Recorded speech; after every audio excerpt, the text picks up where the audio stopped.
Hey, thanks for joining me. Amazing Spider-Man, the introduction of Carnage. Um, Man, I forgot how fun these books were. I haven't looked at them in so long. It's another one of those kind of instances where it's a comic series that I was collecting at the time and I enjoyed it, but it didn't like blow my mind in a way like some of the Image comic things were doing, or some of the bigger name like those big over the top artists were doing. um and so I was just enjoying it and I was liking it, but then I was focusing so much on all the other things that was going on in the comics industry at the time. This is 91, 92. But I was just enjoying it. It was just fun. It was satisfying. It was interesting, and then I'd set it aside and go look at all the other nonsense that was going on with the like the Image guys, for example. I guess the point that I'm getting at is that there's something to be said for just simple, solid, consistent comics that aren't trying to change the face of the industry or have the most earth-shattering storyline in the history of ever, or an artist that's just trying to wow you with the most ridiculous double page spreads every other page. It's just good, solid storytelling, and it's fun. And having flipped through these again for the first time in probably decades, I remember everything that I was seeing. I'm like, oh yeah, this, oh yeah, that. Oh, wow. I was just like fascinated by remembering what I thought about it and how much I enjoyed it, and then how goddamn good Mark Bagley is. I didn't start to appreciate Mark Bagley until he started doing Ultimate Spider-Man with Bendis. Collected the entire run as long as they published it. The best parts were the Mark Bagley parts. They did 100 straight issues, and then Bagley he quit or took a break because 100 straight issues, that's a long stretch. They gave it over to Stuart Immonen, I believe it was, and it was still really, really good. It was a very good comic from beginning to end. But I didn't pay attention to Bagley until Ultimate Spider-Man, and I don't know why. I mean, I'm looking back at him here. I mean, when did Ultimate Spider-Man start? Was that in the 2000s or something like that? The Ultimate Universe? Which had some really, really, really good books, and then some very like boring blah books, but the good ones were really good. I don't know. Looking through these, I'm just like, good Lord, were these good? These were so good. We'll get into it, and we'll get into hows and whys. So this is part 2 and part 3 of Carnage. It's the introduction of the Carnage symbiote. I think I've probably got part 1 somewhere.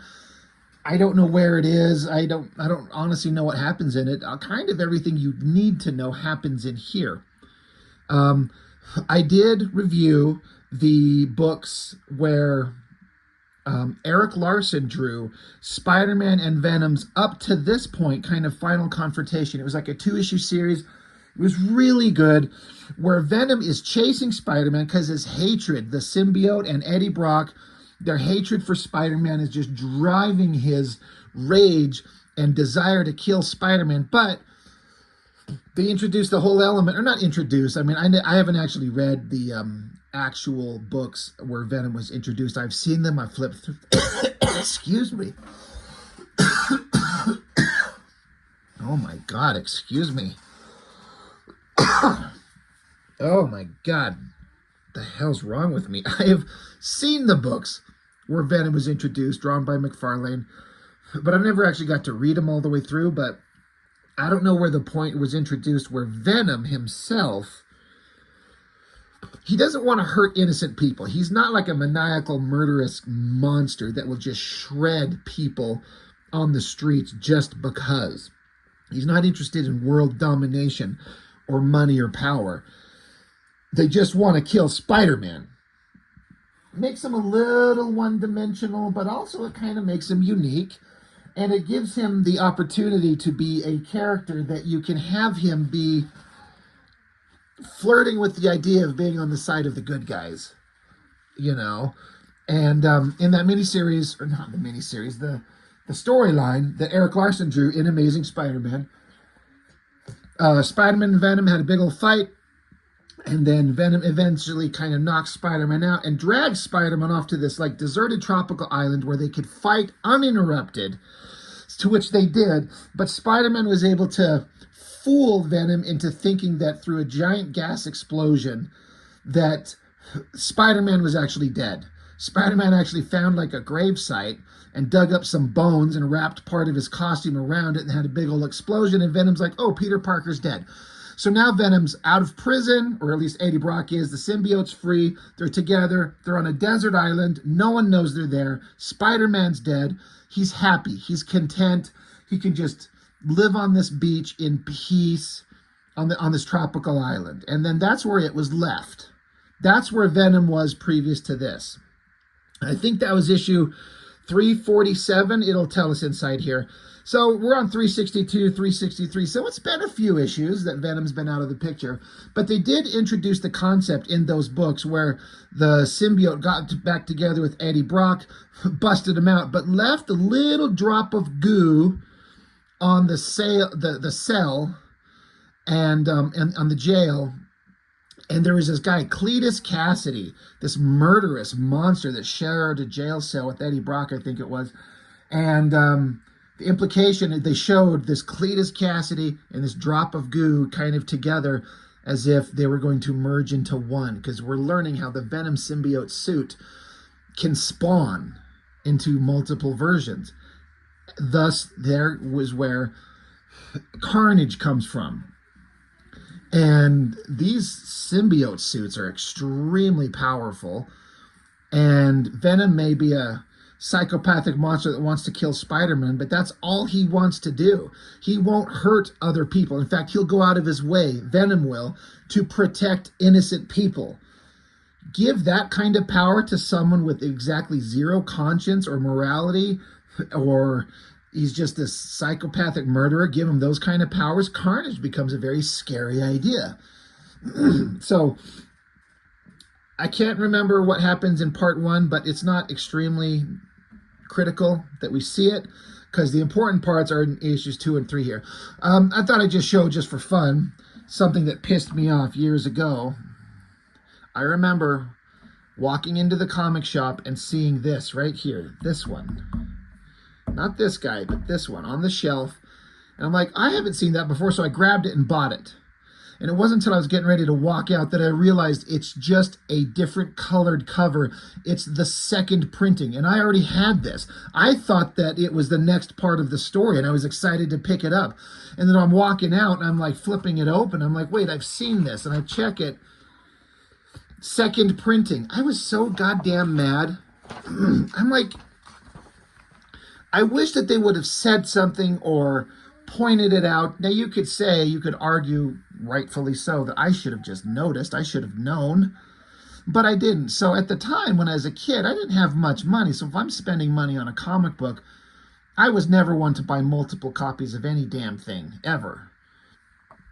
By choice, by being aware of it.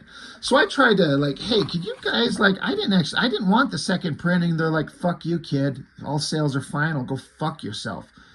So I was pretty pissed, but it's also kind of my fault. Anyway, so I got 2 copies of this. So, you could say that I did, in fact, buy it by choice, but not intentionally. So I was mad, but I got 2 copies of it.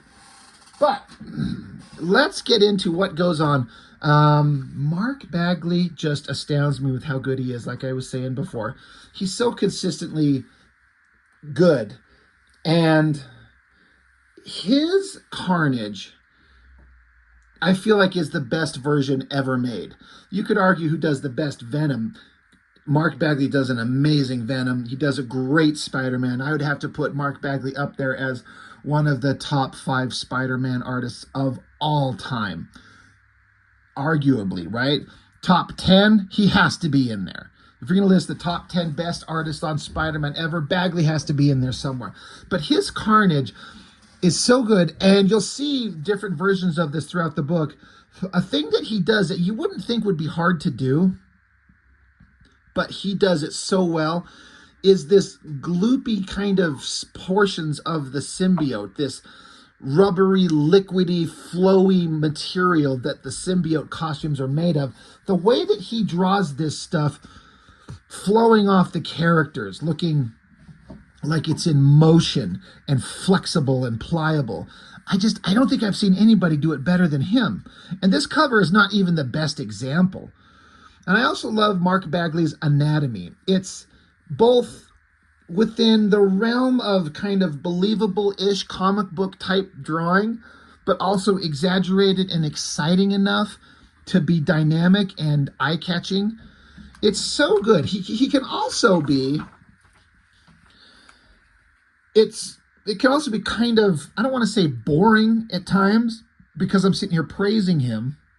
I guess what I'm getting at is, when Spider-Man, Venom, and Carnage are on the page, it looks so good. When it's just a bunch of regular people, it's certainly clean and clear, and the storytelling there's no trouble following what's going on, but it's just boring and uninteresting in as much as, like, I could look at a page of, there's certain artists out there, and even if they're drawing a page of people sitting around in an office talking, I'm still just wowed by how good their art is. Mark Bagley's not one of those guys, but not everything has to be crazy exciting. But I'm trying to, give a well-balanced kind of opinion on his work. Like I said, when it's the action scenes and Spider-Man, Venom, Carnage are there, it's perfect. When it's everything else, it's just not quite as exciting as some other artists. But Spider-Man, he's got Johnny Storm with him. And they're zipping around in a Fantastic car. So presumably Spider-Man's gone to the Fantastic Four, says, hey, Venom's out there, I need help. So he gets one of these sonic guns, because we know that Venom is susceptible to, like, high-level sound vibrations, things like that. And he's also susceptible to fire. Well, so you go get a sonic gun from Reed Richards, and you have Johnny Storm, the guy made of flame, come with you. So what they're doing is they're going to that island that Spider-Man left Venom on, because Carnage is out there. Excuse me. Carnage is out there, and Spider-Man needs Venom's help to stop him. But Venom doesn't know that Spider-Man is alive, so this is going to be tricky. It says, yeah, issue 347 is where, Spider-Man left Venom on the island and thought, Venom thought that he was dead. So 347, we're at 362, little time has passed. So Johnny Storm's out here flying around. And then here we got Eddie Brock just sitting on the island, content as hell. He just happens to be reminiscing at that exact moment. Every day is beautiful since we rid ourselves of that despicable Spider-Man. And then right then, it's like, Eddie, there's Spider-Man. He's like, be cool. Eddie's like, no way, no way. We killed you. You're done. You can't be here. The entire meaning of his life was to kill Spider-Man, and there he is. And then, again, this gets into some of that dynamic stuff that Eric Larson, Mark Bagley does, where that symbiote starts oozing out of his pores. That's so creepy. Spider-Man has to take his mask off to show him, like, look, it's actually me. It's actually Peter Parker. Venom jumping here with the costume just forming over him. So good with, like, the open portions in the eyes. Spider-Man hits him with the sonic blaster, and the way that those symbiote tendrils are kind of like vibrating and gooing off him. Really well done. But Venom keeps coming, pummels Spider-Man into the ground, punches him, sends him flying. Johnny Storm sends down a bunch of fire, trying to get him to calm it down. This is one of those things I thought where, like, they got really clever with the abilities of the Venom symbiote. Venom sitting there watching, so he sends some of his goo costume, the symbiote itself, into the ground, pops up around the fire, smashes into Johnny Storm.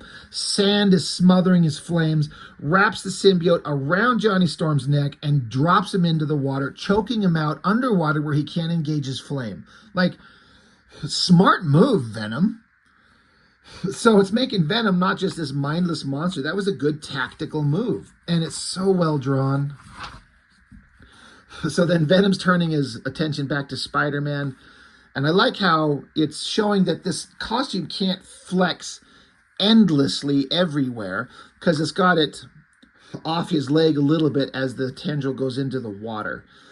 Meanwhile, we're getting back into just a few scenes to show that Carnage is out there and he's murdering people. It's really, really bad. Back with Johnny Storm, he's underwater. He's like, well, if I don't do something quickly, I'm going to die. He's going to try his Nova Flame. It's not going to last very long underwater, but maybe it'll get Venom's attention. So super flash of energy. Venom's like, oh, that tingles. All right, that sucks. So Spider-Man takes off running, and we get a great web-slinging shot. This reminds me very much of Eric Larson, this panel right there. And I just bring that up because there was a time when I was reading these amazing Spider-Man books, and it would go back and forth a little bit between Mark Bagley and Eric Larson. And honestly, at the time, I couldn't tell a difference between the two. I wasn't trying to pay attention to the artists. There were some artists I was paying attention to, but the guys on Spider-Man, I didn't pay attention to who it was. I didn't care. All I knew it was good. But between Larson and Bagley, a lot of the time, it kind of felt like the same guy. Now, I look back on it now in retrospect, I can completely see a difference, but that's because I've got a quote-unquote educated eye. I can see it better now. But that shot feels very much like an Eric Larson drawing. So, you know, credit to him. And then also, so Spider-Man, he goes swinging back, and Venom's costume, he can do camouflage. He can make himself look like his surroundings. So he's basically made himself invisible. He's coming down from the clouds. He's got the symbiote looking like it's morphing to look like the colors of the sky and the clouds. So he just slams into Spider-Man, and of course it doesn't trigger Spider-Man's spider sense, because that's one of those things that doesn't work with Venom. Spider-Man's knocked down. Venom's picked up an old tank and is going to just crush him. Great storytelling, great angle. Johnny Storm got back to the fantastic car and hits Eddie with a massive sonic gun blast right there, just blowing the Venom symbiote off him. So it's a massive beam. Always liked this shot of Eddie kind of reeling in pain, down on his knees, trying to get up, and the symbiote just flailing around him, trying to regenerate itself. And through these panels, as it whips around his face, starts forming and becomes the Venom mask again. It's so well done. But while they have this moment, Spider-Man says, Eddie, stop fighting me for a minute. There's another symbiote. There's another one of you out there. And he doesn't believe it. He's like, lies. It's like, no, it joined with your old cellmate, Cletus Cassidy, and together they're slaughtering dozens of innocent people in New York. And that stops Venom in his tracks. He's like, innocents? Dying? Talk to us. And I actually really like that part about Venom. There's a conscience to him. And he's like, as much as he hates Spider-Man, he's like, there's another symbiote and it's killing people? Tell me. So we get back in New York. Walls are exploding. There's Cassidy with the Carnage symbiote. And this black and red design, it's kind of simple, but it just works. Again, Spider-Man's the red and blue. Venom is black and white. Carnage, black and red. And that creepy eyes, the creepy mask. And again, I know I keep bringing it up. It's just one of these things that stands out. These little gooey things just flowing off of him all the time. It always feels like if he's just standing there, these little things flailing around him are just always waving through the air and kind of moving. I haven't actually seen the live-action Tom Hardy Carnage movie because I heard it sucked shit. And I ain't going to pay for that. So if I find it to stream for free, I'll check it out. But I don't know if they did that kind of thing. But it looks so great. And then Carnage forms these two kind of bladed weapons off the end of his hand. Great action as he smashes open this glass dome trying to get to this mob boss guy. Mob boss guy gets to the helicopter, tells the pilot, hurry, we got to go. But Carnage catches up. And I love how Carnage grabs the helicopter. He's got super strength, but the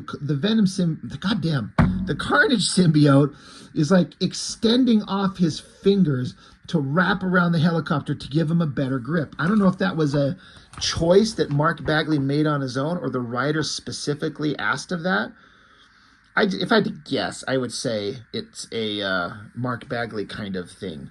It's so cool.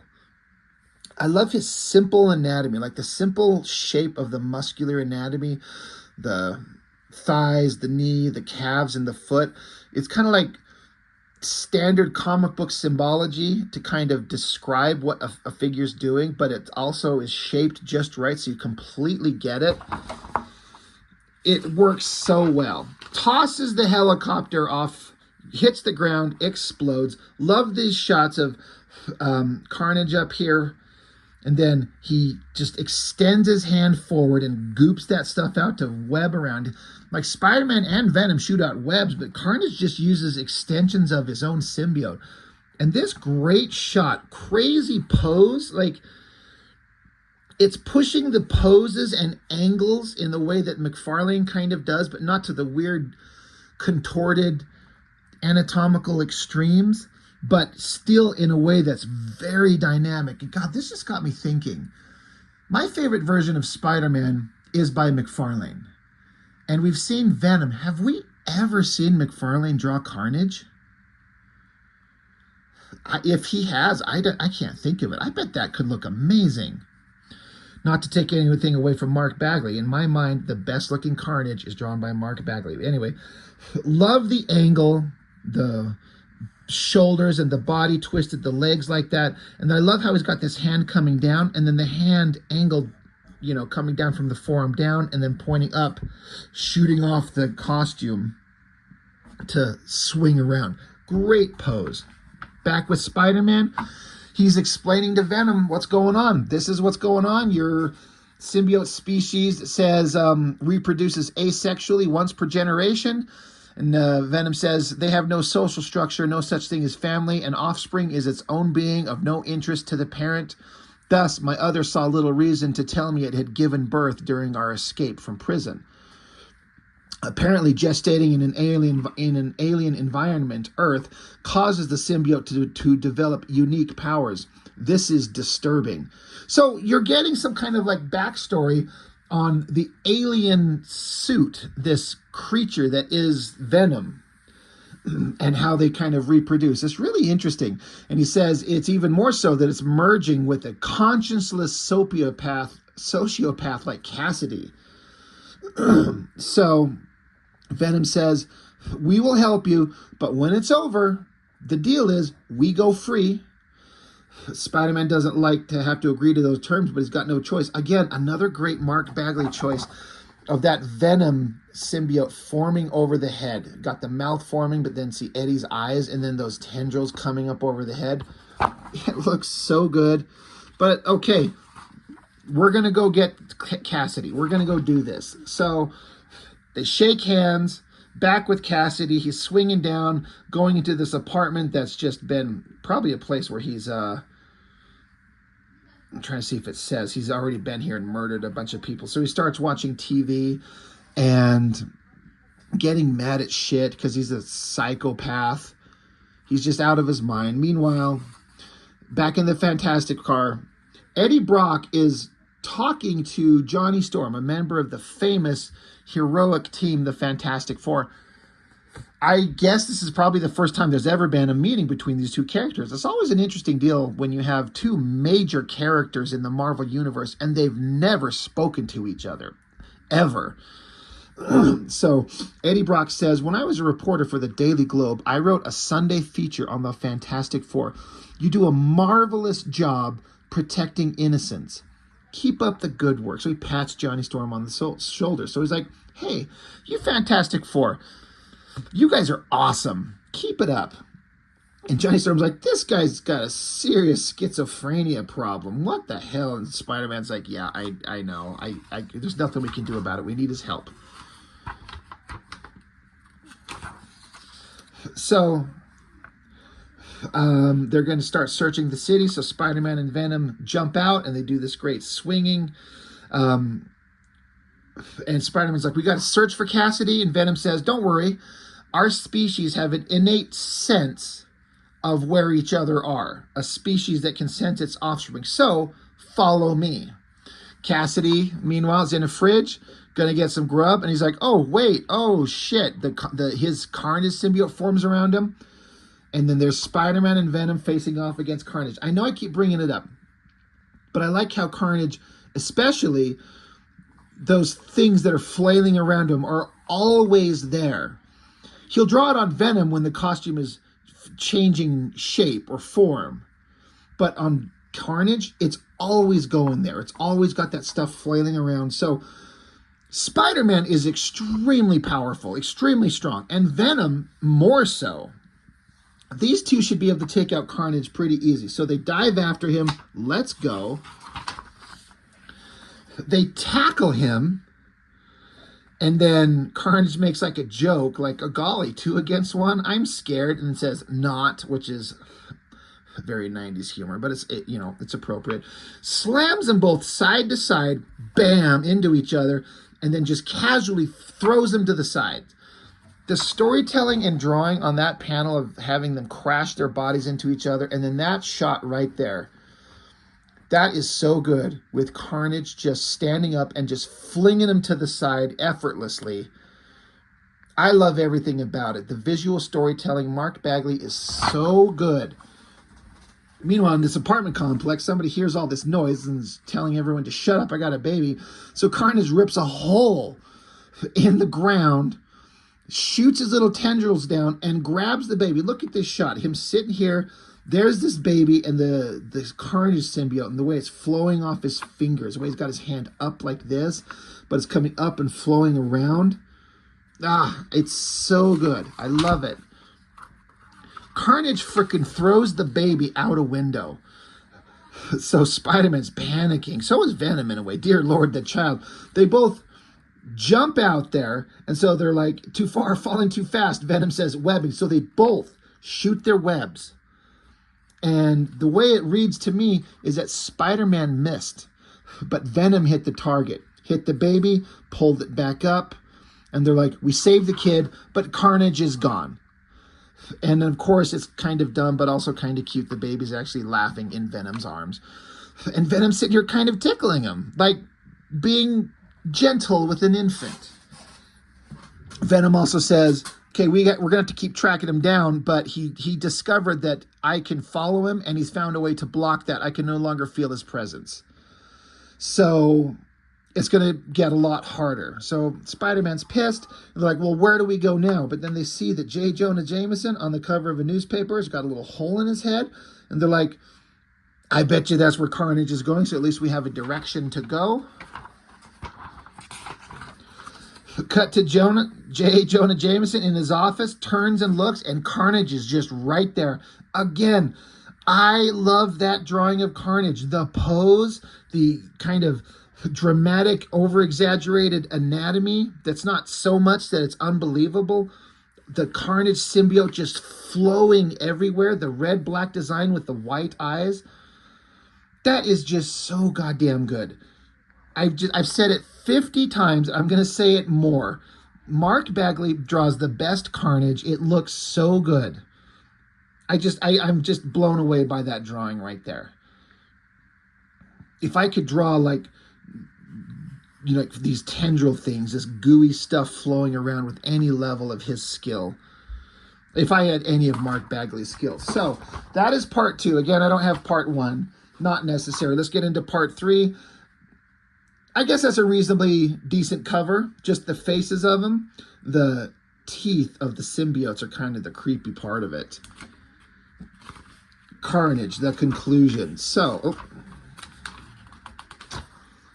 get this open to the page 1. Big close-up of J. Jonah Jameson's face. I should mention, David Michelinie, I think that's how you say his name, the writer, Mark Bagley, penciler. Both issues, the inker is this Randy Emberlin. I've never heard that name. It's certainly fine. There's some parts where it feels kind of like a boring dead line, but other parts where it feels like, as far as an inker, it's working really well. So I don't know who he is. It's pretty dang good stuff. It's not flashy, but it's pretty solid. Everything I was just saying about that Carnage outfit, the pose, the angle, the anatomy, the symbiote flowing everywhere. It just feels like there's movement and motion everywhere. It looks so good. So Carnage is there threatening him, throwing him around. He's using his little costume to form like a hammer. He's going to smash him in. And,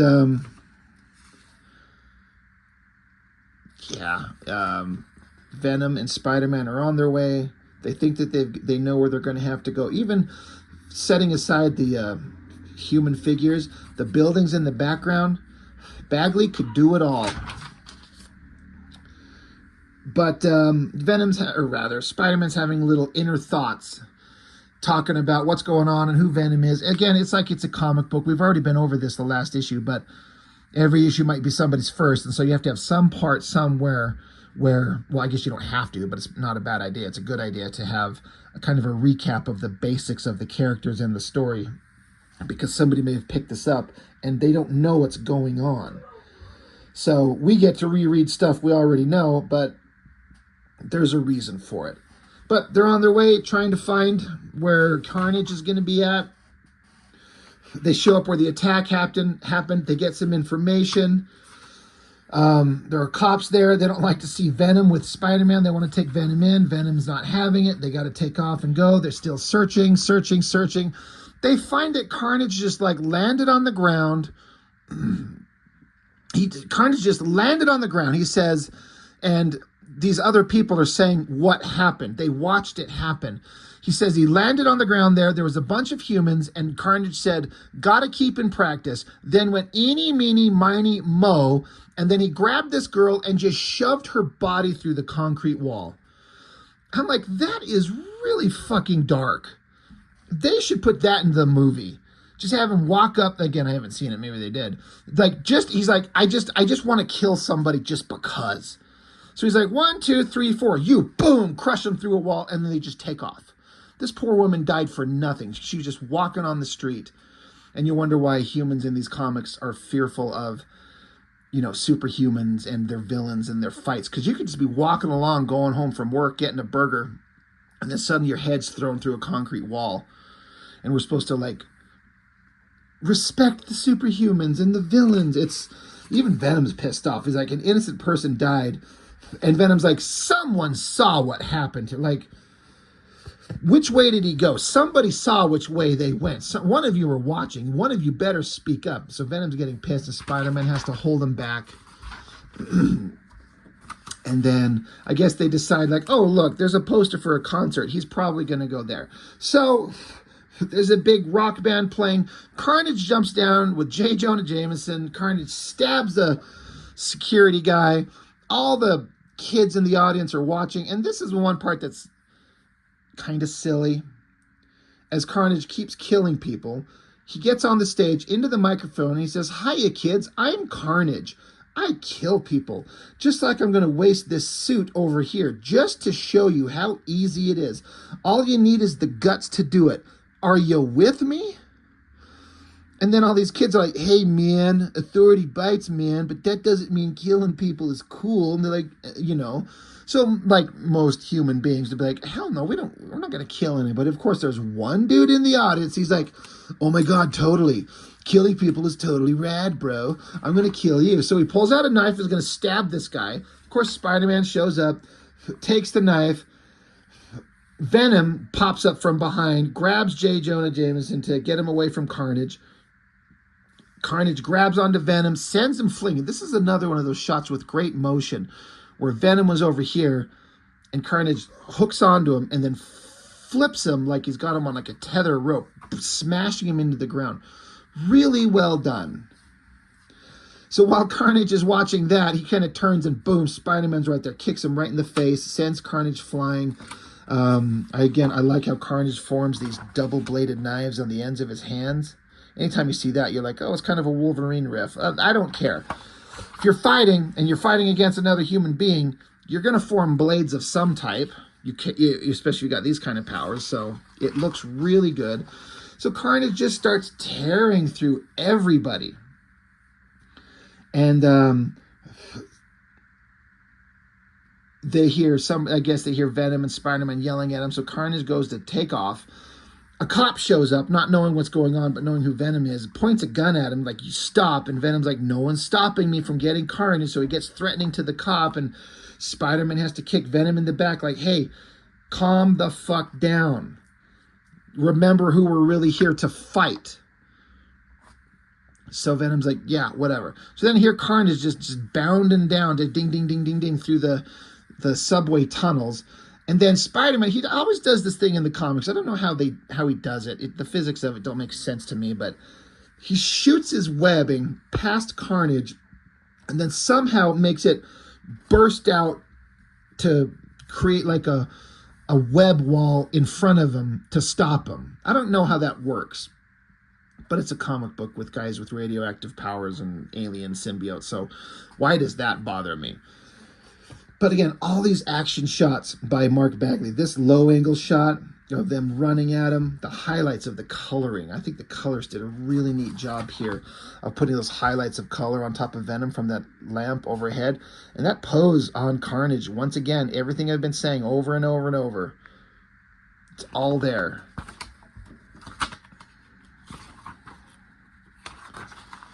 So Carnage is able to like shoot little like pointy projectiles out of his body. Spider-Man has to dodge that.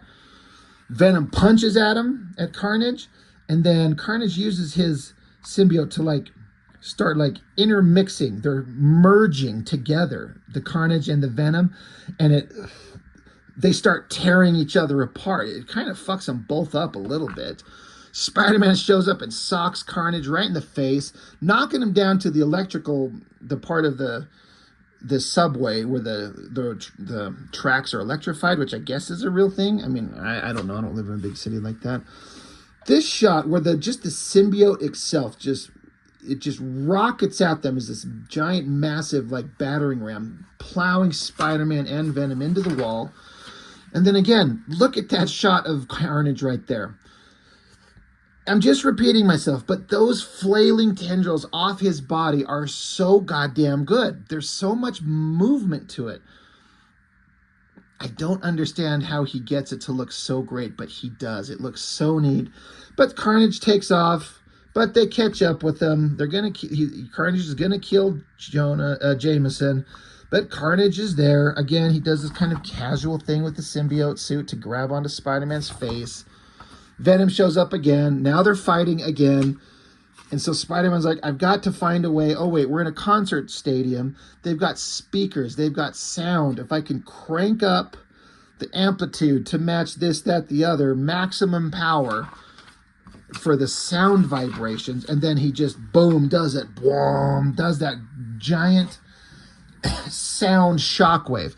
And another clever thing that Mark Bagley did. Again, I don't know if the writer pointed this out or if this is a Mark Bagley thing, but both symbiotes, because they're from the same species, are susceptible to sound, right? So both of their suits are ripping off them. But if you look at Venom's, it comes off in big, round kind of shapes, and the Carnage one comes off in pointy. Like they're two different beings, and it reacts in two different ways. That is so awesome. It's so great. The energy, like, it totally works. Like, you go from that previous page where he's like, I'm going to do this thing, got to hit the button, and then, boom, knocks him down, and Venom yells up, well, Spider-Man says, hold on, Eddie, I can shut them off before it hurts you too much, and Eddie says, no, the younger symbiote, he's too young, he's not as strong as an adult, we can take more, keep going. We can resist and survive. He will not. And eventually, it does. The Carnage symbiote, it's discorporated. And then Cassidy's just lying there. But Venom is still on his feet. So he's getting up to his feet. And now that Cassidy is done, Venom says, the only thing that is stronger than the pain we feel is our hatred for you. Grabs him and slams Spider-Man down into the ground. He's instantly going to kill him again. So Venom, what a fucking psychopathic idiot, is just suddenly like, we beat Carnage, now we're going to kill you again. So he's going to choke his ass out. But Spider-Man, I didn't point it out, but on the previous pages, he called in help. Reed Richards, Johnny Storm, with the sonic weapon, knocking Venom to the ground. And of course, Venom is like, oh, you had this plan from the beginning. You betrayed us without conscience. What better proof that you were never innocent? So it's like the hypocritical nature of like Brock. It's like, you're trying to murder me, you giant monstrous piece of shit, but you're mad that I called in help to keep you from killing me.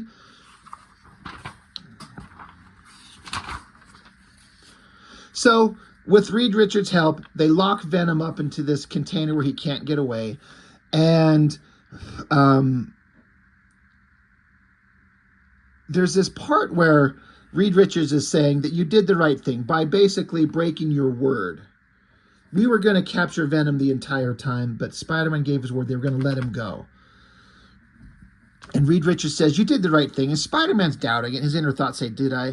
And Jameson, being the piece of shit that he is, he says, Captain America would have kept his word. So Spider-Man grabs him and it says, Cap wouldn't have given his word. He would have found another way, a perfect solution. He's a legend. I'm just a man, and men have to make choices. Yeah, make them and live with them. So he's like, shut up, Jameson. Anyway, so that's basically it. It ends with this couple showing up that I think we're supposed to be alluded to. Like, these are Peter Parker's parents. That's some alliteration right there. Peter Parker's parents. I don't know where that story went. I don't think I ever read it. I was kind of done. But so Carnage, I guess they probably gathered up his goo. It doesn't show it, the remnants of his goo. He's just lying on the ground there. They're kind of implying that the sound waves killed Carnage. I wonder if they never meant to keep Carnage around for long, but he ended up being so popular, like so popular. Of course, there's no way he's dead. So it's clearly not the end of Carnage. He kept going forever and ever and ever, and multiple spawned iterations of these symbiotes in it. The more you create more versions of them, the more you dilute it, the less interesting it becomes. But at the time when this came out, Carnage was legitimately creepy and scary and interesting. Venom was cool. Spider-Man is and always will be cool. Amazing Spider-Man was a great title. I was enjoying it a lot. I love these books. They're fantastic. They're so well done, and there's so much that that deserves recognition from Mark Bagley and team, the writer, David Michelini, and all those guys for the stories that they created. It's fantastic stuff. I love it, and I highly recommend them. So that's all I've got for now. Thank you for watching. I really appreciate it. I will see you next time.